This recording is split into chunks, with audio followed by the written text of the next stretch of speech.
I am going to show you how to create a staff portrait page where everyone is on the same page. The first step is to ensure that your staff portraits have the correct properties set to them. Go and click on the Manage Portrait tabs.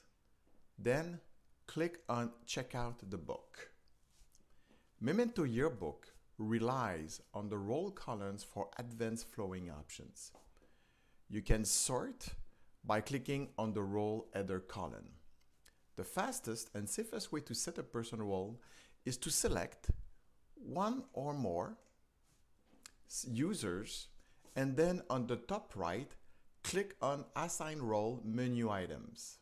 Click on the Assign Role combo box and select the role that best fit those selected users. When done, click on Save. In my case, I'm going to click on Cancel. Memento Yearbook will set the role, the department, and the priority automatically.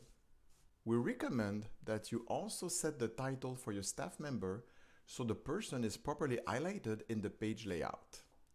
Repeat the same step for all of your staff members. Let's add a staff page now. Go and click on the Edit Book tab. Click on the Add Portrait Page menu items for the given section.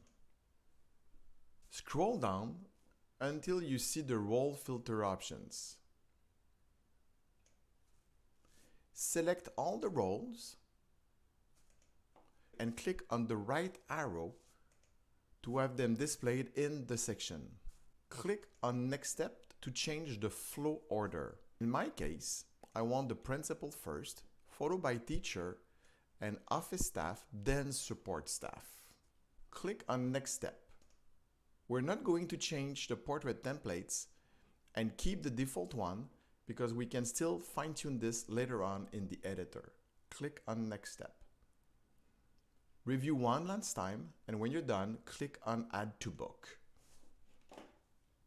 All the staff has been flowed in individual pages. Let's go in the editor to have them flown into the same page. Click on Edit of the first panel page. When inside the editor, click on the Portrait tabs. Then click on the Fit to One switch to On. Click on Update Layout. You now have all your staff on the same page.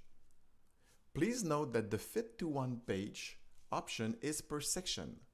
So if you have other portraits in other sections, they will not be affected by this. Let's change the column so the teacher section is heavily displayed. Change it to 5 and let's display the label. Click on Label and click on Title. Click on Update Layout. Here you go. Everything is properly displayed now. You can continue to fine-tune the page until it meets your visual requirements.